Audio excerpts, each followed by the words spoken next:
का वैदिक गुरुकुल में बहुत बहुत स्वागत करता हूं। आइए आज हम साइंस की क्लास 1 का जो तीसरा टॉपिक है उसके बारे में चर्चा करेंगे। इससे पहले दोस्तों हम थोड़ा सा समझेंगे। देखिए, वैदिक गुरुकुल आप सभी के लिए एक बहुत ही सुनहरा मौका लेके आया है। आप सभी यहां पर देखिएगा, वैदिक गुरुकुल क्लास 10th का नया बैच शुरू। देखिए, अब टेंशन खत्म है, 10th होगा एकदम आसान। कक्षा 10वीं एकदम आसान होगी आपके लिए। सभी विषय, ये मेन विशेषता है अपनी, सभी विषय एक ही प्लेटफॉर्म पर, एक ही जगह। तो फीस जो बेटा इसकी है वो बहुत ही कम, यानी हम यूं कहें कि नाम मात्र है। आप देख सकते हैं 2599 से सीधी 599 एक स्पेशल ऑफर है आपके लिए। और इसकी जो विशेषताएं हैं, कॉन्सेप्ट ऐसा समझेंगे हम, कॉन्सेप्ट ऐसा समझेंगे कि जिंदगी भर याद रहेगा। दूसरा है एग्जाम में 90 प्लस का टारगेट, यानी एग्जाम जो होगा बोर्ड एग्जाम उसमें 90 प्लस क्या है इसका हम टारगेट लेके चलेंगे। ऐसा नहीं, विगत वर्षों में बहुत स्टूडेंटों के आए भी हैं, 98 प्लस भी हैं, 99 वाले भी हैं। Experienced guidance plus regular test, यानी आपको बहुत अच्छा गाइडेंस भी मिलेगा, ठीक है, और रेगुलर टेस्ट भी होगा आपका। एक टेस्ट वीक में होगा और एक टेस्ट आपका होगा बेटा मंथली। और आप बिल्कुल, सीटें क्या है बेटा, सीटें और ये ऑफर आपके लिए सीमित समय तक है, हमेशा के लिए नहीं है। ये ऑफर आपको एक सीमित समय तक है और सीटें भी क्या है बेटा, सीमित हैं। अभी आप ज्वाइन करिएगा और व्हाट्सएप नंबर है हमारा जो 6264401910। ठीक है दोस्तों, अब हम क्लास को आगे बढ़ाते हैं।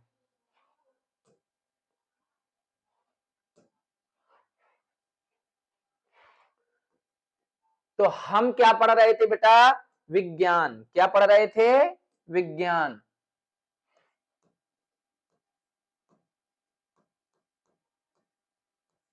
कल हमने ऑक्सीकरण और अपचयन अभिक्रियाओं को समझा था। आज जो हम अभिक्रियाएं समझेंगे, आज हम जो अभिक्रियाएं समझेंगे वो हमारी कौन सी अभिक्रियाएं होंगी बेटा, बेहद इंपॉर्टेंट है ये रेडॉक्स अभिक्रिया। सबसे पहले हम रेडॉक्स अभिक्रिया को समझेंगे। कौन सी अभिक्रिया को समझेंगे, रेडॉक्स अभिक्रिया को। तो हम लिखेंगे सबसे पहले कि रेडॉक्स अभिक्रिया किसे कहते हैं। रेडॉक्स अभिक्रिया क्या होती है बेटा, बताइए। रेडॉक्स अभिक्रिया किसे कहते हैं,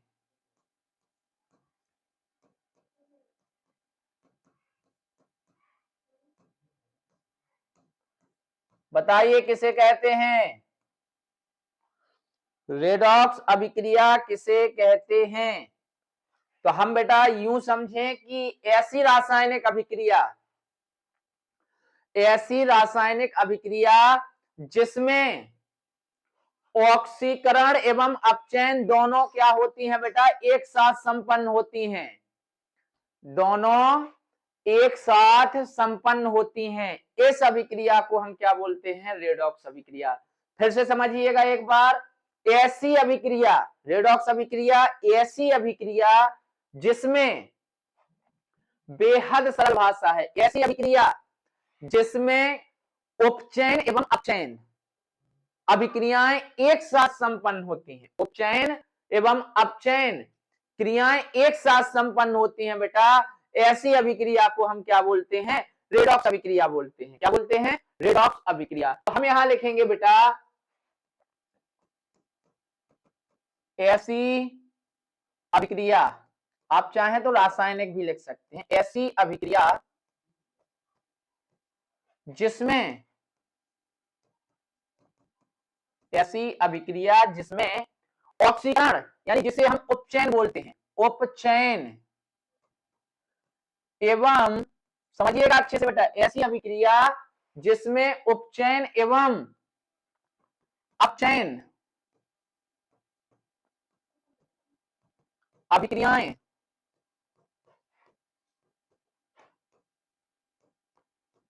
एक साथ, उपचयन एवं अपचयन अभिक्रियाएं क्या होती हैं, एक साथ क्या होती है बेटा, संपन्न होती हैं। एक साथ क्या होती हैं, संपन्न होती हैं। रेडॉक्स अभिक्रिया कहलाती है। क्या कहलाती है बेटा, रेडॉक्स अभिक्रिया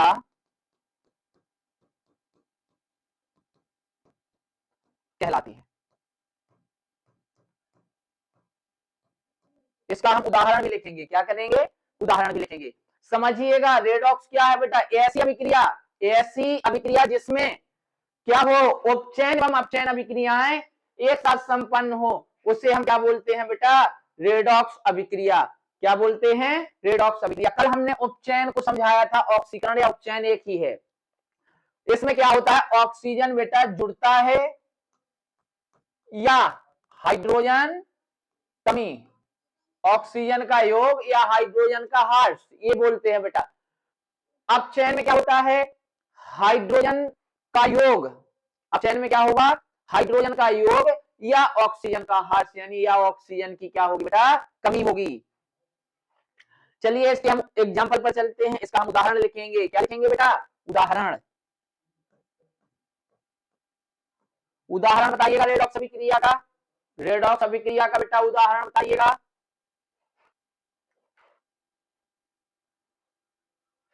चलो यहां हम लिखेंगे CuO प्लस H2। समझना हमारी बात, CuO का मतलब होता है कॉपर ऑक्साइड, और ये क्या है हमारा H2 यानी हाइड्रोजन। इसमें उपचयन भी होगा और क्या होगा, अपचयन भी होगा। दोनों क्रियाएं एक साथ संपन्न होगी, तभी तो हम इसे कहेंगे रेडॉक्स।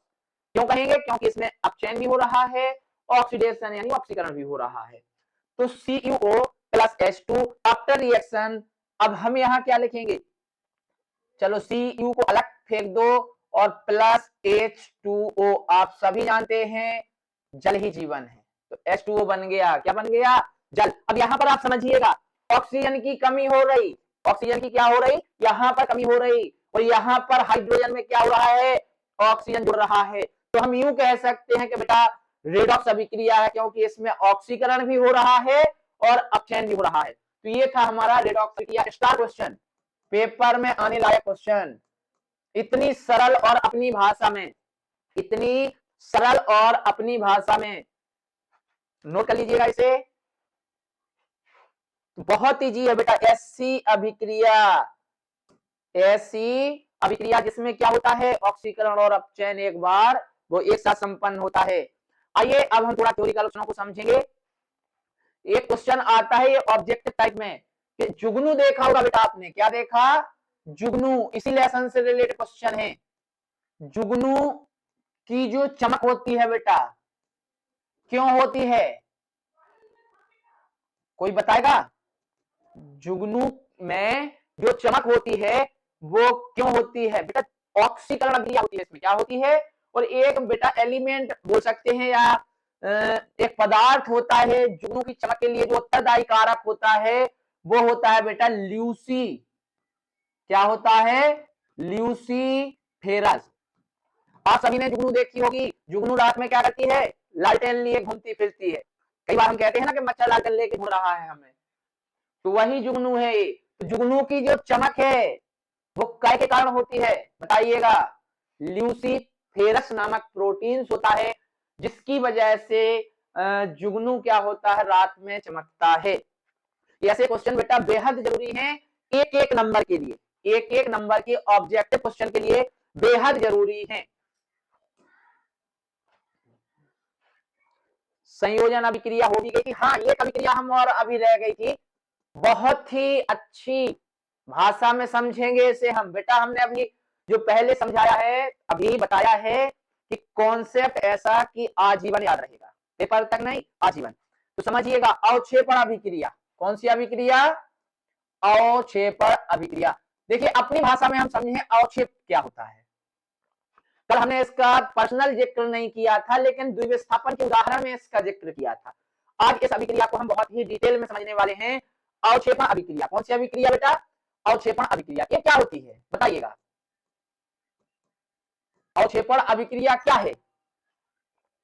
तो ऐसी रासायनिक अभिक्रिया, अपनी भाषा, ऐसी रासायनिक अभिक्रिया जो संपन्न होने के बाद जिसमें एक अवक्षेप बच जाता है, उस अभिक्रिया को हम क्या बोलते हैं बेटा? उस अभिक्रिया को हम अवक्षेपण अभिक्रिया बोलते हैं। सीधी सीधी उसी के क्वेश्चन में आंसर छुपा है, इसी के क्वेश्चन में आंसर छुपा है। अगर कोई आपसे कहता था कि अवक्षेपण अभिक्रिया को बताइए, आपको बिना हिचकिचाहट के सीधा बोलना है ऐसी अभिक्रिया, ऐसी अभिक्रिया जिसमें अवक्षेप बचता है या अवक्षेप बनता है, उस अभिक्रिया को हम क्या बोलते हैं? अवक्षेपण अभिक्रिया। अब एक शब्द आ रहा है ना, ये अवक्षेप क्या है? ऐसा पदार्थ, ऐसा पदार्थ जो रिएक्शन होने के बाद क्या होता है? घुलता नहीं है। रिएक्शन होने के बाद क्या नहीं होता बेटा? ये घुलता नहीं है, तो इसको हम क्या बोलेंगे? इसको हम बोलेंगे अवक्षेप। जैसे एक हम उदाहरण लेंगे, इसको पहले समझ लीजिएगा, लिख लीजिएगा।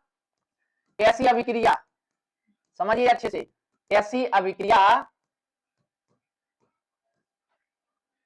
जो संपन्न होने के फलस्वरूप, जो संपन्न होने के बाद, जो अवक्षेप संपन्न होने के बाद, ऐसी अभिक्रिया जो संपन्न होने के बाद उसमें सीधा कम शब्दों में लिखो ना, अवक्षेप बचता है। क्या होता है बेटा? उसमें अवक्षेप बचता है। बस, ऐसी अभिक्रिया जो संपन्न होने के बाद उसमें क्या होता है बेटा? अवक्षेप बचता है, अवक्षेपण अभिक्रिया कहलाती है। जैसे एक मैं उदाहरण दूंगा इसका, बहुत ही सरल उदाहरण है बेटा, बहुत ही सरल है। द्विविस्थापन में जो हमने दिया था वही उदाहरण लिखेंगे। Na2SO4 यानी सोडियम सल्फेट। बहुत से बच्चों को दिक्कत आ रही है, हम 2 मिनट इस पर चर्चा करेंगे अभी इस क्वेश्चन के बाद, कि ये यौगिक, इनके नाम नहीं बच्चों को पता होते हैं। थोड़ा सा आज हम डिस्कस करेंगे इस पे, और कई नामों को तत्वों के नामों से जोड़ करके और सीखेंगे। Na2SO4 plus VaCl2 after reaction क्या बनेगा बेटा? Na के2 और Cl के2। तो हम यहाँ आगे क्या लिख देंगे? 2NaCl। ये आपको पता है, NaCl नमक यानी साधारण नमक, यानी सोडियम क्लोराइड। क्या होता है बेटा? Sodium chloride. Na मतलब सोडियम, Cl मतलब क्लोराइड। अब क्या बचा बेटा इसका? यहाँ देखिएगा, मैं कलर ले लूं। ये Na हो गया और Cl हो गया। Na के2 है और Cl के2, तो हमने क्या बना दिया? 2NaCl, यानी Na और Cl इनका हिसाब बराबर हो गया, दोनों पक्षों में हिसाब इनका बराबर है। अब क्या बचा? Ba बचा और SO4 बचा। तो इससे बेटा हम क्या लिख देंगे? प्लस करके BaSO4। यही अवक्षेप होता है बेटा। ये क्या होता है? यही तो अवक्षेप होता है। इसी की वजह से हम पूरी अभिक्रिया को अवक्षेपण अभिक्रिया कहते हैं। तो Na2SO4, ये आप पूरा नाम समझ लीजिएगा, सोडियम सल्फेट। इसको क्या बोलेंगे बेटा? Sodium sulphate. BaCl2 barium chloride, barium chloride. बेटा अपने पास बहुत समय है, एक एक चीज को, एक एक कॉन्सेप्ट को हमें बहुत डिटेल में लेके चलना है और समझना है। ये क्या है? Barium chloride. क्या है बेटा? Barium chloride. ये आपको पता ही है, NaCl नमक, यानी जिसे हम बोलेंगे रासायनिक नाम सोडियम क्लोराइड। क्या बोलेंगे? Sodium chloride. आगे लेसन 2 में इसको बनाने की विधि है, बहुत डिटेल में समझेंगे। तो सोडियम क्लोराइड और ये बेटा BaSO4 जो अवक्षेप बना है, बेरियम सल्फेट। क्या बोलेंगे? बेरियम। ये थी हमारी अभिक्रिया। कौन सी अभिक्रिया? अवक्षेपण अभिक्रिया। बेटा ऐसी अभिक्रिया, देखिए सीधा सीधा लिखना है, सटीक आंसर। ऐसी अभिक्रिया जो संपन्न होने के बाद उसमें क्या होता है बेटा? अवक्षेप बचता है या बनता है, उस अभिक्रिया को हम क्या बोलेंगे? अवक्षेपण अभिक्रिया। क्या बोलेंगे? अवक्षेपण। और इसका उदाहरण बहुत ही सरल है, यही द्विविस्थापन का है। ये बहुत अच्छी बात है बेटा, ये द्विविस्थापन अभिक्रिया, ये भी बहुत इंपॉर्टेंट अभिक्रिया है। द्विविस्थापन स्टार मोस्ट है ये, इसका उदाहरण भी है। और यही कौन सी अभिक्रिया का है? अवक्षेपण अभिक्रिया का। अगर इसकी भाषा कोई पूछे, सीधा बताइएगा, ऐसी अभिक्रिया जो संपन्न होने के फलस्वरूप या संपन्न होने के बाद उसमें से क्या होता है? अवक्षेप बचता है, तो उस अभिक्रिया को हम क्या बोलते हैं बेटा? अवक्षेपण अभिक्रिया। एक बार आप समझ लीजिएगा, इसको एक बार फिर से कहिएगा।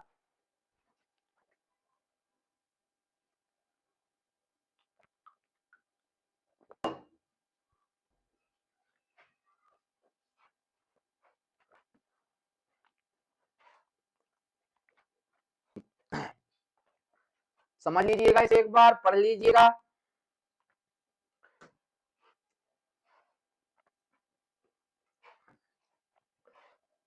बहुत से बच्चों को बेटा यौगिकों के नाम में प्रॉब्लम्स है, तो सबसे पहले हम थोड़ा सा यौगिकों के नाम पर हम क्या करेंगे बेटा, चर्चा करेंगे। जिन बच्चों ने 1 से लेकर 20 तक तत्वों को याद कर लिया है उन्हें तो कोई दिक्कत है नहीं, लेकिन जिसने नहीं भी याद किया है 1 मिनट में हम आपके सामने लिखे दे रहे हैं, आप एक बार देख लीजिएगा। देख लीजिएगा, देखिए बेटा 1 पर यहां लिखेंगे हम सबसे पहले परमाणु क्रमांक। क्या लिखेंगे? परमाणु क्रमांक, तत्व या संकेत या सूत्र कुछ भी लिख सकते हैं, और यहां लिखेंगे सीधा रासायनिक नाम। जिन्हें आते हैं बहुत अच्छी बात, उनका रिवीजन होगा, और जो नए बच्चे जुड़े हैं सेशन में उन्हें नहीं आता है तो एक बार हम उनके लिए रिवीजन करा रहे हैं बेटा इसका। देखिएगा 1 पर होता है हाइड्रोजन। क्या होता है? हाइड्रोजन। जो 2 है उस पर होगा हीलियम। क्या होगा बेटा? हीलियम। 3 पर लिथियम। क्या होता है? लिथियम। 4 पर होता है बेटा Be यानी बेरिलियम। एक बात अच्छे से नोट कर लेना, जो हमारे एलिमेंट होते हैं बेटा, तत्व होते हैं, इनमें जैसे बेरिलियम आया, लिथियम आया, हीलियम आया, तो बहुत से बच्चे एक वो करते हैं कि हीलियम आया उन्हें H ही लिख दिया। ये बिल्कुल गलत है, हमें ऐसा नहीं लिखना है। सोडियम आया, हमने बोला Na और बच्चों ने Na लिख दिया, ये क्या है? गलत है। हमें क्या करना है बेटा, पहला अक्षर हमेशा कैपिटल और जो दूसरी बार अक्षर आता है उसे हमेशा स्मॉल रखना है, जैसा कि हमने यहाँ पर किया है। 5 नंबर जो परमाणु क्रमांक होता है वो होता है बेटा बोरॉन। क्या होता है? बोरॉन। 6 पर कार्बन। 7 पर नाइट्रोजन, यानी नाइट्रोजन। 8 पर जो होगा वो यानी ऑक्सीजन। 8 पर क्या होगा? ऑक्सीजन। 9 पर जो होगा हमारा फ्लोरीन होगा। क्या होगा बेटा? फ्लोरीन। जो 10 पर होगा अक्रिय गैस होगी, ये क्या होगी? शून्य समूह की गैस। क्या होगी 10 पर? बताइए जल्दी। ये होगी नियोन। क्या होगी? नियोन। 11 पर पता ही है Na यानी सोडियम। ऐसी धातु जिसे चाकू से काटा जा सकता है, इकलौती धातु जिसे चाकू से काटा जा सकता है, कई बार ऑब्जेक्ट में पूछा जा चुका है। ऐसी धातु का नाम बताइए जिसे चाकू से काटा जा सकता है, तो वो क्या है बेटा? सोडियम। क्या है? सोडियम। द्रव अवस्था में कौन सी धातु होती है? मरकरी। 12 Mg magnesium. मैग्नीशियम। 13 पे बेटा क्या है हमारा? 13 पे जो है एल्यूमिनियम। क्या है? Al aluminium. जो 14 पर है बेटा सिलिकॉन। क्या है? सिलिकॉन। 15 पर आपको पता होगा फास्फोरस। 15 पर क्या होता है बेटा? 15 पर P यानी फास्फोरस। विस्फोटक में प्रयोग करते हैं। 16 पर सल्फर गंधक। 17 पर क्लोरीन। आगे चल के हम पढ़ेंगे ब्लीचिंग पाउडर में इसका प्रयोग होता है। 18 पर होती है बेटा आर्गन। ये हीलियम, नियोन, आर्गन, ये शून्य समूह की गैसें हैं। कैसी गैसें हैं बेटा? शून्य समूह की गैसें। तो 18 पर हम क्या लिखेंगे? आर्गन। एक धातु है 19 पर पोटेशियम। क्रियाशील, बहुत क्रियाशील है पोटेशियम। पोटेशियम, इसके एक यौगिक का नाम सुना होगा आपने, पोटेशियम परमैंगनेट। और 20 पर बेटा हमारा जो है Ca कैल्शियम। तो ये बेटा जिनके लिखे थे बहुत अच्छा है, नहीं लिखे तो बेहद जरूरी है। 15 पर फास्फोरस, 16 पर सल्फर, 17 पर क्लोरीन, 18 पर आर्गन, 19 पर पोटेशियम और 20 पर क्या है हमारा? कैल्शियम है। 20 पर क्या है? कैल्शियम है। तो ये थे बेटा कुछ एलिमेंट जो हमें बेहद जरूरी है। यूं कहें कि जैसे बेटा हमें अंग्रेजी की किताब पढ़ने के लिए काय की आवश्यकता होती है? अंग्रेजी की ABCD की, तभी तो हम अंग्रेजी की किताब पढ़ पाएंगे। वैसे ही केमिस्ट्री पढ़ने के लिए बेटा, रसायन विज्ञान पढ़ने के लिए हमें एलिमेंट यानी तत्वों की क्या पड़ती है? आवश्यकता पड़ती है। अगर आपसे ये बनते हैं तो फिर तो कोई दिक्कत नहीं। वैसे भी बहुत अच्छा सब्जेक्ट है केमिस्ट्री। क्या है? बहुत ही अच्छा सब्जेक्ट है। एक बार अगर समझ में आई तो इससे सरल कुछ नहीं, और एक बार अगर गलती से समझ में ना आई तो फिर समझ लीजिए इससे कठिन भी ब्रह्मांड में नहीं है। आइए अब हम आगे थोड़ा सा यौगिक क्या होते हैं बेटा, कौन सा पदार्थ? यौगिक। तत्व तो आप समझ चुके, अभी हमने लिख भी दिए हैं 1 से लेकर के 20 तक के। अब यौगिक क्या है बेटा? 2 या 2 से अधिक तत्वों से मिलकर के जो बनता है उसे हम क्या बोलेंगे? यौगिक बोलेंगे। यूं कहें कि जैसे NaCl क्या है KCl, क्या है HCl, क्या है। और इसके साथ साथ हम एक बात बहुत अच्छी बताने वाले हैं कि आपको रट्टा नहीं मारना है, एक बार में बस आप समझिए और हजारों की गिनती में आप फॉर्मूला सीख लीजिएगा। Na का मतलब अभी हम लिखवा चुके हैं सोडियम होता है, और Cl का मतलब जहां पर भी यौगिक में हमें क्या दिख जाए, चलो Cl दिख जाए, Cl2 दिख जाए, Cl3 दिख जाए, Cl5 दिख जाए, वहां आंख बंद करो और सीधा क्या लगाओ, क्लोराइड। क्या लगाना है हमें, क्लोराइड। तो Na का मतलब सब बच्चे जानते ही हैं, एक सेकेंड। Na का मतलब क्या है, सोडियम। Na का मतलब सोडियम, और Cl का मतलब क्या है, सोडियम क्लोराइड। अब याद नहीं, रट्टा नहीं मारना है, बनाना है इनको, सोडियम क्लोराइड। तो हम कहना क्या चाह रहे हैं ये समझो, कि जहां पर भी Cl, Cl2, Cl3, Cl5 ये सब आता है किसी भी यौगिक के लास्ट में, तो आप आंख बंद करिए और सीधा क्लोराइड लगाइए। अब आगे का आपको पता ही है, याद करा चुके, Na का मतलब सोडियम और Cl का मतलब क्लोराइड। तो इसको मिला के क्या पढ़ेंगे, सोडियम क्लोराइड। क्या पढ़ेंगे बेटा, सोडियम क्लोराइड। K का मतलब अभी हमने लिखवाया है, K का मतलब है बेटा पोटेशियम। K का मतलब क्या है, पोटेशियम, और Cl का मतलब क्या है, क्लोराइड। तो इसको क्या पढ़ेंगे, पोटेशियम क्लोराइड। पोटेशियम क्लोराइड क्या पढ़ेंगे बेटा, पोटेशियम क्लोराइड। हम इसको पढ़ेंगे पोटेशियम क्लोराइड। अगर देखिए HCl आ गया, क्या आ गया, HCl, तो इस HCl को क्या पढ़ेंगे, हाइड्रोजन क्लोराइड। बहुत से बच्चे कंफ्यूज हो गए होंगे, इस तरह से तो आपने पढ़ाया है हाइड्रोक्लोरिक अम्ल। HCl क्या होता है, हाइड्रोक्लोरिक अम्ल। अगर इस हाइड्रोक्लोरिक अम्ल को हम हाइड्रोजन क्लोराइड भी पढ़ दें तब भी कोई दिक्कत नहीं है। समझ गया हमारी बात। तो इससे हम क्या पढ़ेंगे बेटा, अपने इसके अकॉर्डिंग हम क्या पढ़ेंगे, हाइड्रोजन क्लोराइड। क्या पढ़ेंगे बेटा, हाइड्रोजन क्लोराइड। हालांकि इसका जो नाम व्यापारिक है वो अलग बात है, हाइड्रोक्लोरिक अम्ल। क्या है बेटा, हाइड्रोक्लोरिक अम्ल। ठीक है, क्या नाम है। इसी प्रकार एक और आ गया AgCl। Ag आपको पता है सिल्वर होता है, और Cl मतलब क्लोराइड, तो ये क्या हो जाएगा, सिल्वर क्लोराइड। अगर किसी के लास्ट में Br देता है तो क्या पढ़ेंगे बेटा, हम ब्रोमाइड। जैसे हमने बोला AgBr, AgOG। देखिए AgBr क्या होता है, Ag मतलब सिल्वर और Br मतलब ब्रोमाइड, तो इसे हम पढ़ेंगे सिल्वर ब्रोमाइड। क्या पढ़ेंगे बेटा, सिल्वर ब्रोमाइड। अगर किसी के लास्ट में OH आता है, क्या आता है, OH, तो इसे हम क्या पढ़ेंगे, हम क्या समझाना चाह रहे हैं, हाइड्रोक्साइड। जैसे एक मिनट, एक हम उदाहरण ले रहे हैं, यहाँ पर NaCl है, यहाँ अगर हमने NaOH कर दिया, यहाँ पर KCl, यहाँ हमने KOH कर दिया, यहाँ पर HCl है, यहाँ हमने HOH कर दिया। अब आप हमें बताइए इसे हम क्या पढ़ेंगे, हमने क्या लिखा, जहां OH है उससे हम हाइड्रोक्साइड पढ़ेंगे, जहां OH है उसे हम क्या पढ़ेंगे बेटा, उसे हम हाइड्रोक्साइड पढ़ेंगे। क्या पढ़ेंगे, उसे हम हाइड्रोक्साइड पढ़ेंगे। तो ये क्या होगा, सोडियम हाइड्रोक्साइड। ये क्या होगा, K का मतलब होता है पोटेशियम, OH का मतलब होता है हाइड्रोक्साइड, तो ये हमारा हो जाएगा पोटेशियम हाइड्रोक्साइड। HOH यूं कहें तो जल होता है, लेकिन इसे हम हाइड्रोजन हाइड्रोक्साइड भी पढ़ सकते हैं। क्या पढ़ेंगे, क्योंकि ये भी लाइन में आ गया। एक आपको पता होगा CaOH का होल ट्वाइस, इसको हम Ca अभी हम बता चुके हैं, कैल्शियम। Ca का मतलब कैल्शियम, तो ऐसा मतलब अभी हम बताते जा रहे हैं हाइड्रोक्साइड, तो इसे हम क्या बोलेंगे बेटा, कैल्शियम हाइड्रोक्साइड। क्या पढ़ेंगे, कैल्शियम हाइड्रोक्साइड। ये काय का फॉर्मूला होता है, बुझे हुए चूने का। क्या का फॉर्मूला होता है, बुझे हुए चूने का। तो बेटा यूं हमें सीखना है, ऐसे हमें सीखना है। अब आप बताइए, इसमें हमने रट्टा मारा है, अब आप लोगों को इसमें रट्टा मारने की कहां जरूरत है, बताइएगा। जैसे NaCl, कहीं पर भी Cl दिखे, कहीं पर भी Cl दिखे, आप मैंने करो क्लोराइड लगाओ। कहीं पर भी OH दिखे, लास्ट में हाइड्रोक्साइड आना तय है।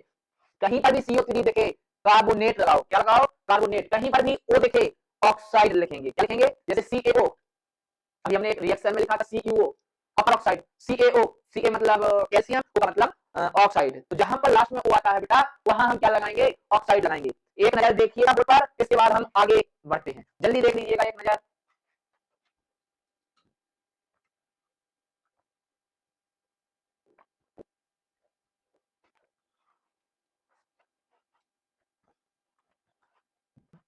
देखिएगा बोर्ड पर। और आप लोगों को थोड़ा बता दूं, जो हमारा सेशन चल रहा है बेटा लाइव है, अगर आपको कोई समस्या है तो आप कमेंट कर सकते हैं। हमारा जो सेशन है लाइव चल रहा है। उतारो इसको, जल्दी उतारो।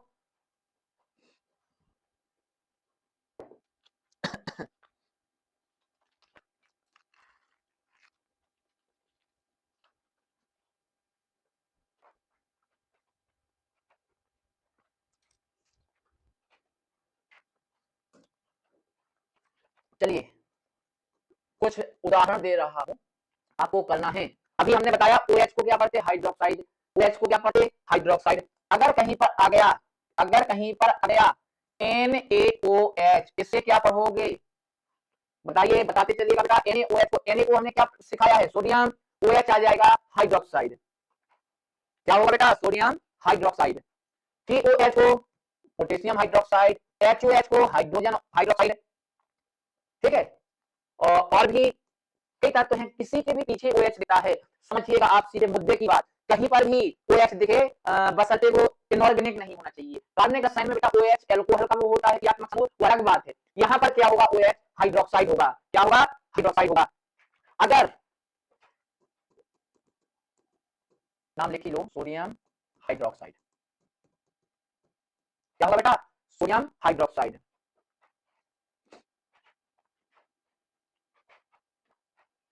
बेटा सबसे ज्यादा विद्युत की जो सुचालक धातु है वो कौन सी है, विद्युत की सबसे ज्यादा सुचालक, यानी यूं कहें कि सबसे ज्यादा करंट में बहता है चांदी सिल्वर। विद्युत की सबसे अच्छी, विद्युत की सबसे अच्छी जो चालक है या सुचालक बोलेंगे, सुचालक धातु, वो बेटा क्या होती है, वो हमारी होती है Ag यानी सिल्वर। अब बहुत से बच्चे कहते हैं तो सर सिल्वर के क्यों बनाए जाते हैं, जो लाइन रहती है वो एल्यूमिनियम की क्यों बनाई जाती है। तो बेटा ये आप कॉमन सेंस से सोच सकते हैं, सिल्वर एक बहुत महंगी धातु है, बहुत महंगा क्या है बेटा मेटल है, इसलिए क्या कहते हैं एल्यूमिनियम के तार बनाए जाते हैं, समझ गए। चलो अब आगे जो हमारा क्वेश्चन है, संतुलित रासायनिक समीकरण किसे कहते हैं। बेटा ये लेसन लगभग कल और हम लेसन मतलब रासायनिक अभिक्रियाएं और समीकरण पर क्लास लेंगे। जो बचे हुए क्वेश्चन हैं उनको हम कल कवर करेंगे। अभी ये संतुलित रासायनिक समीकरण किसे कहते हैं, संतुलित रासायनिक समीकरण किसे समझेंगे बेटा, इसे बहुत ही अच्छे से समझेंगे। और आप लोग क्लास को अच्छे से देख लीजिएगा, आपको यही एक बार वीडियो देखो और आपको याद हो जाएगा। देखिए यहाँ संतुलित रासायनिक समीकरण, बेटा संतुलित रासायनिक समीकरण क्या होता है, ऐसा समीकरण जिसमें दोनों पक्षों में यानी अभिकारक और उत्पाद, यानी लेफ्ट साइड जो हमारे होते हैं वो अभिकारक होते हैं और राइट साइड होते हैं बेटा वो क्या होते हैं उत्पाद होते हैं। तो ऐसा समीकरण जिसमें अभिकारक और उत्पाद दोनों में परमाणुओं की संख्या क्या हो समान हो, हम क्या कहेंगे संतुलित रासायनिक समीकरण, उसे क्या कहेंगे संतुलित रासायनिक समीकरण। तो ऐसा समीकरण जिसके दाएं और बाएं दोनों पक्षों में परमाणुओं की संख्या क्या हो बेटा समान हो, उसे हम संतुलित रासायनिक समीकरण कहेंगे। अगर इतना भी नहीं होता है तो सीधा किए ऐसा समीकरण, ऐसा रासायनिक समीकरण जिसमें दोनों तरफ मतलब लेफ्ट प्लस राइट, तो दोनों तरफ परमाणु की संख्या क्या हो समान हो, उसे हम क्या कहेंगे संतुलित रासायनिक समीकरण। क्या कहेंगे बेटा संतुलित रासायनिक समीकरण। समझिएगा यहाँ पर जैसे N2 plus H2 after reaction NH3, यहाँ समझिएगा यहाँ N के दो है, यहाँ N का एक है, यहाँ H के दो है, यहाँ H के तीन है, मतलब पूरा का पूरा संतुलित है, ना तो N संतुलित है और ना ही हमारा H संतुलित है। ऐसे समीकरणों को हम कैसा समीकरण कहते हैं बेटा ढांचा या असंतुलित। ये कैसा है अभी असंतुलित, या इसी का एक नाम और होता है ढांचा, एक और होता है कंकाली, ऐसा कुछ करके है, एनसीईआरटी में आप देख लेना। तो N2 plus H2 after reaction NH3 ये पूरा का पूरा किसी भी एंगल से संतुलित नहीं है, इसे हमें क्या करना है संतुलित करना है, यानी लाइन पर लाना है, क्या करना है लाइन पर लाना है। तो देखिए सबसे पहले हम क्या करेंगे N का हिसाब किताब बराबर करेंगे। सबसे पहले क्या करेंगे, यहाँ देखा हमने N के दो है और दूसरा N क्या है बेटा एक है, तो सीधा सीधा हमारा दिमाग दौड़ेगा तो यहाँ N में आगे 2 से गुणा कर दो। और एक विशेष बात, जो यहाँ पर इनके परमाणु हैं इनको हमें छेड़ना नहीं है, समझ गए। जो ये इनके परमाणु हैं, जैसे कई बच्चे तैयारी करते हैं सर N2 है तो उसका N1 कर दें या उसका 2 हटा दें, ये बिल्कुल नहीं करना है, हमें सिर्फ छेड़खानी कहाँ करना है, इसमें गुणा बस करना है। क्या करना है बेटा गुणा बस, तो उनके परमाणुओं में कोई छेड़खानी नहीं करना है। तो N2 plus H2 after reaction NH3 समझिएगा, N के दो N का एक हमारे दिमाग में एक वो दौड़ेगा कि हम क्यों ना यहाँ 2 से गुणा करते हैं, करके देखते हैं। N2 plus H2 after reaction 2 से हमने गुणा कर दिया NH3, यानी ये होता है बेटा अमोनिया, कई बार बता चुके। समझो N के दो N का हिसाब बराबर, N का हिसाब यहाँ बेटा बराबर हो चुका है। अब हम देखेंगे H के इस तरफ हो गए 3 दूनी 6, इस तरफ भी H कितनी होनी चाहिए 6, क्योंकि इसकी परिभाषा ही हमने बताई कैसा समीकरण जिसमें बाएं और दाएं दोनों पक्षों में बेटा क्या होती है परमाणुओं की संख्या समान होती है। तो देखिएगा यहाँ 6 है, यहाँ कितने से गुणा करें कि 6 बन जाए, तो तुरंत तुम्हारा दिमाग दौड़ेगा 3 से करें, कितने से करें 3 दूनी 6। अब हम देखेंगे इसको बेटा, तो ये हमारा संतुलित हो चुका है, कैसा हो चुका है संतुलित। अभी कैसा था, अभी था असंतुलित, अभी कैसा था बेटा असंतुलित, और ये हमने क्या कर दिया है संतुलित। इसकी परिभाषा क्या लिखेंगे, देखिए रट्टा नहीं मारना है, ऐसा समीकरण जिसमें अभिकारक, ऐसा समीकरण जिसमें अभिकारक और उत्पाद दोनों पक्षों में परमाणुओं की संख्या क्या हो बेटा बराबर हो यानी समान हो, तो ऐसे समीकरण को हम क्या कहेंगे संतुलित रासायनिक समीकरण कहेंगे। ऐसे समीकरण को क्या कहेंगे संतुलित रासायनिक समीकरण कहेंगे। आया समझ में, ऐसा समीकरण जिसमें क्या हो दोनों पक्षों में परमाणुओं की संख्या समान हो, ऐसे समीकरण को हम क्या कहेंगे बेटा संतुलित रासायनिक समीकरण। देखिए आज की क्लास यही हम समाप्त करते हैं, इसके बाद जो कल इस चैप्टर के बचे हुए क्वेश्चन हैं उनको कल हम क्या करेंगे बहुत अच्छे से समझेंगे। और ये आपने देख लिया है जो हमारी वैदिक गुरुकुल है बेटा, इसमें क्या है आप देखिएगा, सीटें सीमित हैं, देर मत कीजिएगा। तो आज आप समझ रहे हैं, इसमें जो शुरुआती कुछ सीटें हैं उनके लिए देखिए क्या ऑफर है, 599, मात्र 599। आप यूं कहो कि नाम मात्र, नाम मात्र समझ, इसमें सभी विषय उपलब्ध हैं। और सबसे बड़ी बात यहाँ पर देखिए, सभी विषय एक ही जगह, यानी जो सभी विषय हैं आपको इसी प्लेटफॉर्म पर क्या हो जाएंगे, मिल जाएंगे। आप बिल्कुल ना कीजिएगा, व्हाट्सएप नंबर जो है उस पर कॉल करिएगा 6264401910। और जो ऑफर है आप कोर्स लीजिए और अपने मित्रों से भी कीजिएगा। आपको बताया सब पता है, विगत वर्षों में जो हमारे स्टूडेंट रहे हैं उनका रिजल्ट आप देख लीजिएगा, आपको खुद पता होगा। ठीक है दोस्तों, आज के लिए इतना ही काफी है। अब हम नेक्स्ट क्लास में कल मिलेंगे। धन्यवाद।